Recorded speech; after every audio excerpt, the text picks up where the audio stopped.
بسم الله الرحمن الرحيم. الرحمن علم القرآن خلق الإنسان علمه البيان. الشمس والقمر بحسبان والنجم والشجر يسجدان والسماء رفعها ووضع الميزان ألا تطغوا في الميزان وأقيموا الوزن بالقسط ولا تخسروا الميزان. والأرض وضعها للأنام فيها فاكهة والنخل ذات الأكمام والحب ذو العصف والريحان فبأي آلاء ربكما تكذبان. خلق الإنسان من صلصال كالفخار وخلق الجان من مارج من نار فبأي آلاء ربكما تكذبان. رب المشرقين ورب المغربين فبأي آلاء ربكما تكذبان. مرج البحرين يلتقيان بينهما برزخ لا يبغيان فبأي آلاء ربكما تكذبان. يخرج منهما اللؤلؤ والمرجان فبأي آلاء ربكما تكذبان. وله الجوار المنشآت في البحر كالأعلام فبأي آلاء ربكما تكذبان. كل من عليها فان ويبقى وجه ربك ذو الجلال والإكرام فبأي آلاء ربكما تكذبان. يسأله من في السماوات والأرض كل يوم هو في شأن فبأي آلاء ربكما تكذبان. سنفرغ لكم أيها الثقلان فبأي آلاء ربكما تكذبان. يا معشر الجن والإنس إن استطعتم أن تنفذوا من أقطار السماوات والأرض فانفذوا لا تنفذون إلا بسلطان فبأي آلاء ربكما تكذبان. يرسل عليكما شواظ من نار ونحاس فلا تنتصران فبأي آلاء ربكما تكذبان. فإذا انشقت السماء فكانت وردة كالدهان فبأي آلاء ربكما تكذبان. فيومئذ لا يسأل عن ذنبه إنس ولا جان فبأي آلاء ربكما تكذبان. يعرف المجرمون بسيماهم فيؤخذ بالنواصي والأقدام فبأي آلاء ربكما تكذبان. هذه جهنم التي يكذب بها المجرمون يطوفون بينها وبين حميم آن فبأي آلاء ربكما تكذبان ولمن خاف مقام ربه جنتان فبأي آلاء ربكما تكذبان ذواتا أفنان فبأي آلاء ربكما تكذبان فيهما عينان تجريان فبأي آلاء ربكما تكذبان فيهما من كل فاكهة زوجان فبأي آلاء ربكما تكذبان متكئين على فرش بطائنها من استبرق وجنى الجنتين دان فبأي آلاء ربكما تكذبان فيهن قاصرات الطرف لم يطمثهن إنس قبلهم ولا جان فبأي آلاء ربكما تكذبان كأنهن الياقوت والمرجان فبأي آلاء ربكما تكذبان هل جزاء الإحسان إلا الإحسان فبأي آلاء ربكما تكذبان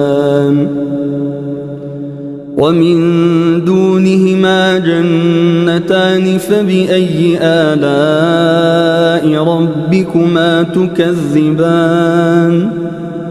مدهامتان فبأي آلاء ربكما تكذبان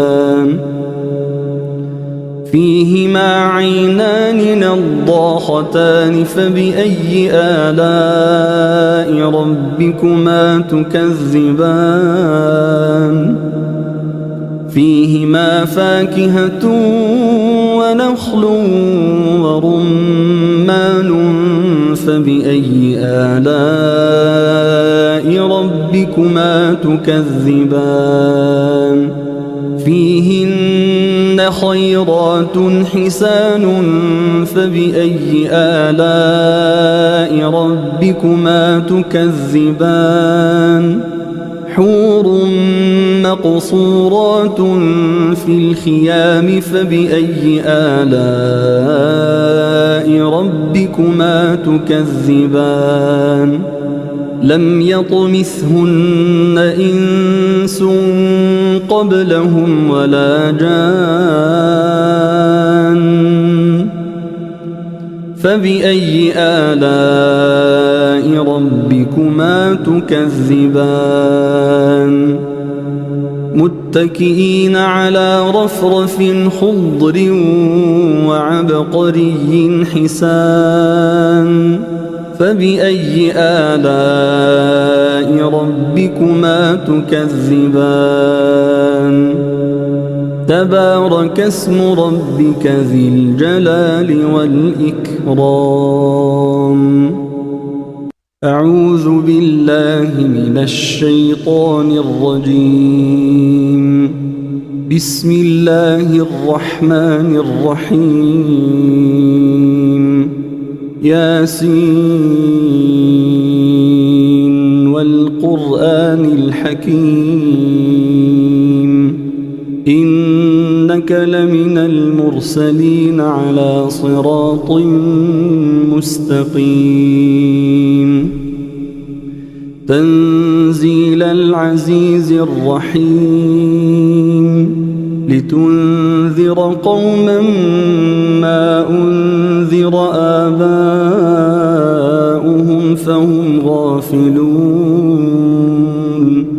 لقد حق القول على أكثرهم فهم لا يؤمنون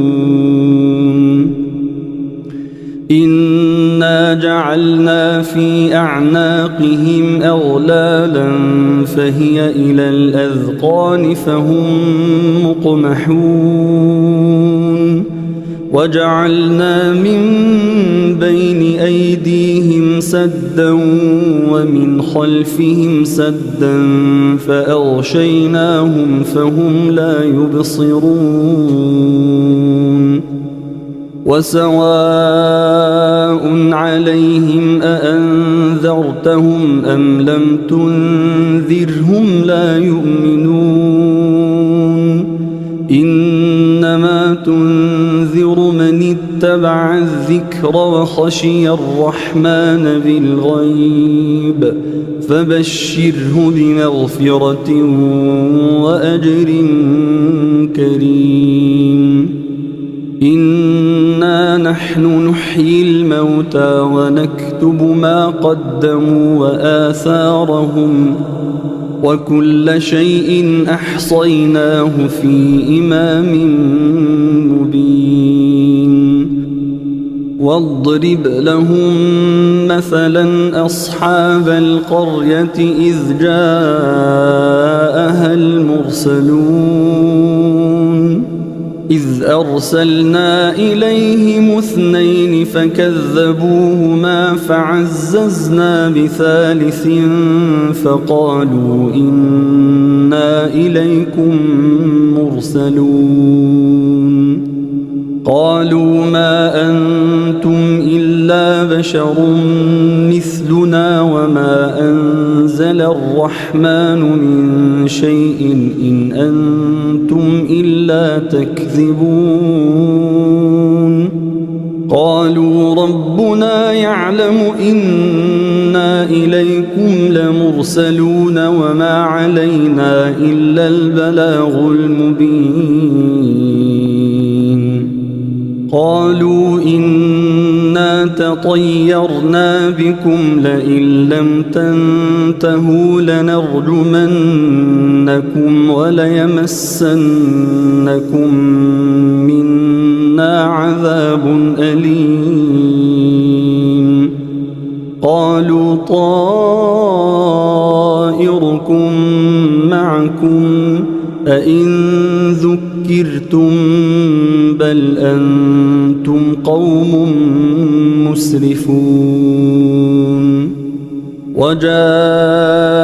من أقصى المدينة رجل يسعى قال يا قوم اتبعوا المرسلين اتبعوا من لا يسألكم أجرا وهم مهتدون وما لي لا أعبد الذي فطرني وإليه ترجعون أأتخذ من دونه آلهة إن يردني الرحمن بضر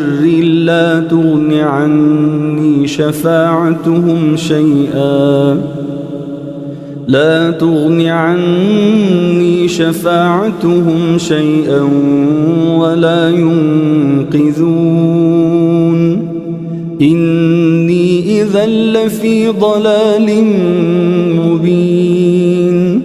إني آمنت بربكم فاسمعون قيل ادخل الجنة قال يا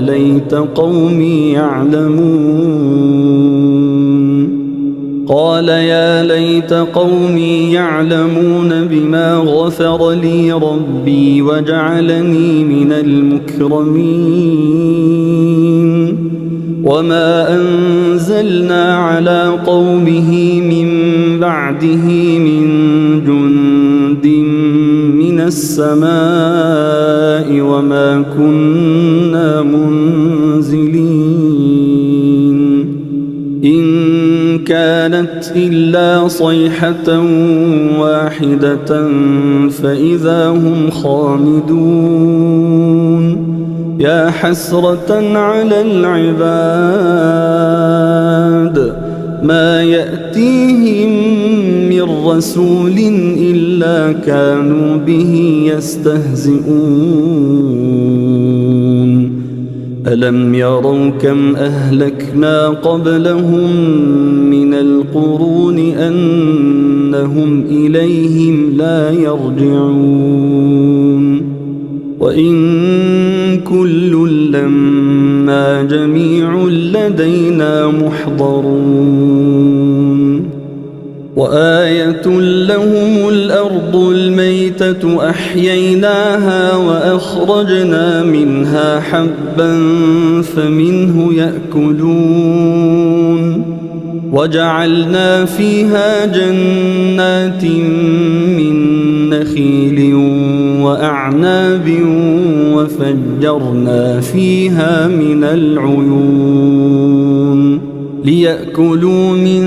ثمره وما عملته أيديهم أفلا يشكرون سبحان الذي خلق الأزواج كلها مما تنبت الأرض ومن أنفسهم ومما لا يعلمون وآية لهم الليل نسلخ منه النهار فإذا هم مظلمون والشمس تجري لمستقر لها ذلك تقدير العزيز العليم والقمر قدرناه منازل حتى عاد كالعرجون القديم لا الشمس ينبغي لها أن تدرك القمر ولا الليل سابق النهار وكل في فلك يسبحون وآية لهم أنا حملنا ذريتهم في الفلك المشحون وخلقنا لهم من مثله ما يركبون وإن نشأ نغرقهم فلا صريخ لهم ولا هم ينقذون إلا رحمة منا ومتاعا إلى حين وإذا قيل لهم اتقوا ما بين أيديكم وما خلفكم لعلكم ترحمون وما تأتيهم من آية من آيات ربهم إلا كانوا عنها معرضين وإذا قيل لهم أنفقوا مما رزقكم الله قال الذين كفروا للذين آمنوا أنطعم من لو يشاء الله أطعمه إن أنتم إلا في ضلال مبين ويقولون متى هذا الوعد إن كنتم صادقين ما ينظرون إلا صيحة واحدة تأخذهم وهم يخصمون فلا يستطيعون توصية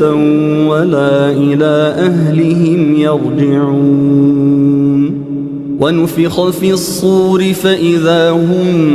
من الأجداث إلى ربهم ينسلون قالوا يا ويلنا من بعثنا من مرقدنا هذا ما وعد الرحمن وصدق المرسلون إن كانت إلا صيحة واحدة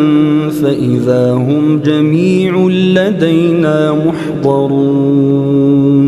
فاليوم لا تظلم نفس شيئا ولا تجزون إلا ما كنتم تعملون إن أصحاب الجنة اليوم في شغل فاكهون هم وأزواجهم في ظلال على الأرائك متكئون لهم فيها فاكهة ولهم ما يدعون سلام قولا من رب رحيم وامتازوا اليوم أيها المجرمون ألم أعهد إليكم يا بني آدم ألا تعبدوا الشيطان إنه لكم عدو مبين وأن اعبدوني هذا صراط مستقيم ولقد أضل منكم جبلا كثيرا أفلم تكونوا تعقلون هذه جهنم التي كنتم توعدون اصلوها اليوم بما كنتم تكفرون اليوم نختم على أفواههم وتكلمنا أيديهم وتشهد أرجلهم بما كانوا يكسبون ولو نشاء لطمسنا على أعينهم فاستبقوا الصراط فأنى يبصرون ولو نشاء لمسخناهم على مكانتهم فما استطاعوا مضيا ولا يرجعون ومن نعمره ننكسه في الخلق أفلا يعقلون وما علمناه الشعر وما ينبغي له إن هو إلا ذكر وقرآن مبين لينذر من كان حيا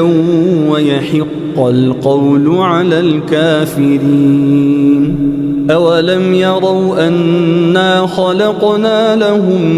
مما عملت أيدينا أنعاما فهم لها مالكون وذللناها لهم فمنها ركوبهم ومنها يأكلون ولهم فيها منافع ومشارب أفلا يشكرون واتخذوا من دون الله آلهة لعلهم ينصرون لا يستطيعون نصرهم وهم لهم جند محضرون فلا يحزنك قولهم إنا نعلم ما يسرون وما يعلنون أولم ير الإنسان أنا خلقناه من نطفة فإذا هو خصيم مبين وضرب لنا مثلا ونسي خلقه قال من يحيي العظام وهي رميم قل يحييها الذي أنشأها أول مرة وهو بكل خلق عليم الذي جعل لكم من الشجر الأخضر نارا فإذا أنتم منه توقدون أوليس الذي خلق السماوات والأرض بقادر على أن يخلق مثلهم بلى وهو الخلاق العليم إنما أمره إذا أراد شيئا أن يقول له كن فيكون فسبحان الذي بيده ملكوت كل شيء وإليه ترجعون بسم الله الرحمن الرحيم تبارك الذي بيده الملك وهو على كل شيء قدير الذي خلق الموت والحياة ليبلوكم أيكم أحسن عملا وهو العزيز الغفور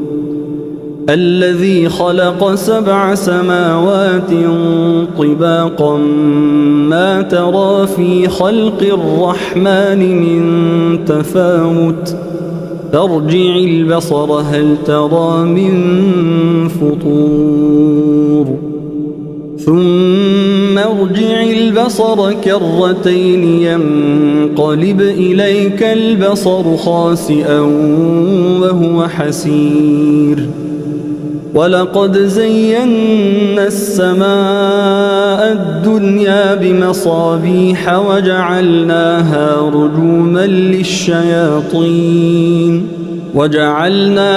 رجوما للشياطين وأعتدنا لهم عذاب السعير وللذين كفروا بربهم عذاب جهنم وبئس المصير إذا ألقوا فيها سمعوا لها شهيقا وهي تفور تكاد تميز من الغيظ كلما ألقي فيها فوج سألهم خزنتها ألم يأتكم نذير قالوا بلى قد جاءنا نذير فكذبنا وقلنا ما نزل الله من شيء إن أنتم إلا في ضلال كبير وقالوا لو كنا نسمع أو نعقل ما كنا في أصحاب السعير فاعترفوا بذنبهم فسحقا لأصحاب السعير إن الذين يخشون ربهم بالغيب لهم مغفرة وأجر كبير وأسروا قولكم أو اجهروا به إنه عليم بذات الصدور ألا يعلم من خلق وهو اللطيف الخبير هو الذي جعل لكم الأرض ذلولا فامشوا في مناكبها وكلوا من رزقه وإليه النشور أأمنتم من في السماء أن يخسف بكم الأرض فإذا هي تمور أم أمنتم من في السماء أن يرسل عليكم حاصبا فستعلمون كيف نذير ولقد كذب الذين من قبلهم فكيف كان نكير أولم يروا إلى الطير فوقهم صافات ويقبضن ما يمسكهن إلا الرحمن إنه بكل شيء بصير أمن هذا الذي هو جند لكم ينصركم من دون الرحمن إن الكافرون إلا في غرور أمن هذا الذي يرزقكم إن أمسك رزقه بل لجوا في عتو ونفور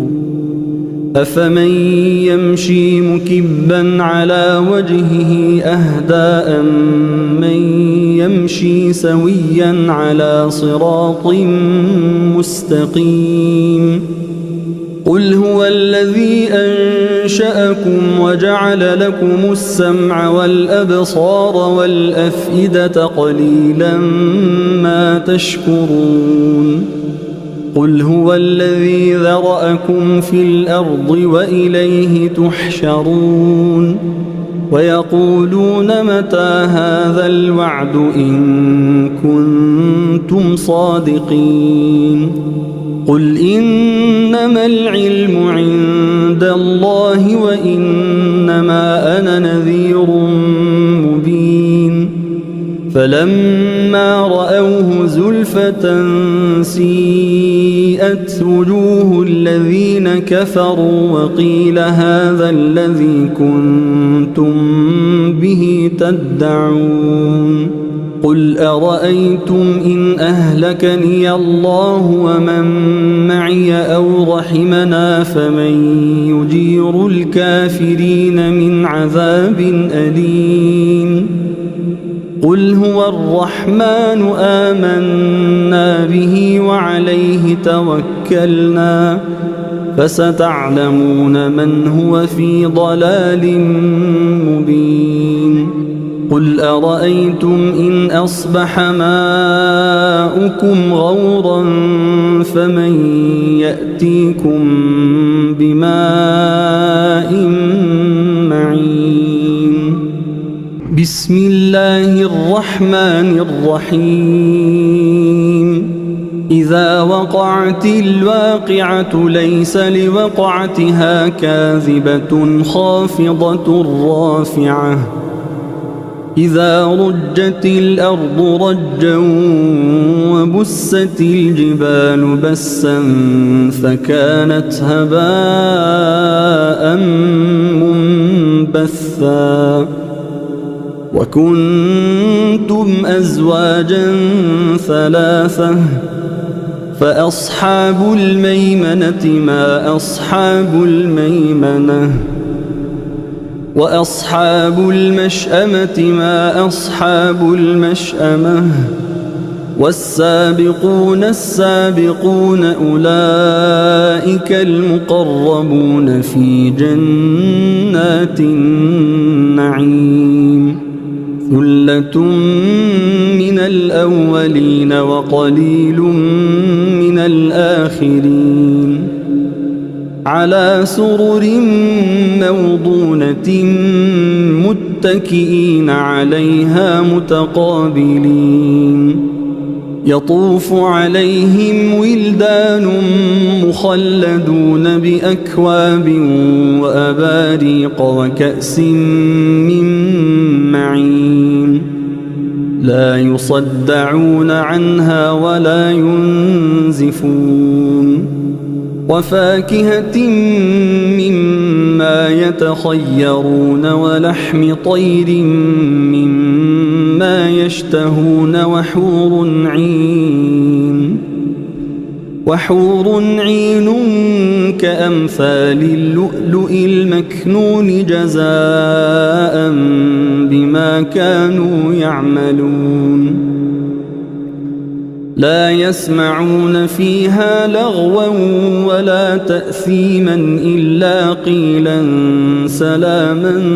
سلاما وأصحاب اليمين ما أصحاب اليمين في سدر مخضود وطلح منضود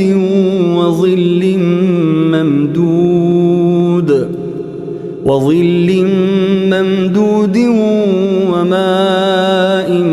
مسكوب وفاكهة كثيرة لا مقطوعة ولا ممنوعة وفرش مرفوعة إنا أنشأناهن إنشاء فجعلناهن أبكارا عربا أترابا لأصحاب اليمين ثلة من الأولين وثلة من الآخرين وأصحاب الشمال ما أصحاب الشمال في سموم وحميم وظل من يحموم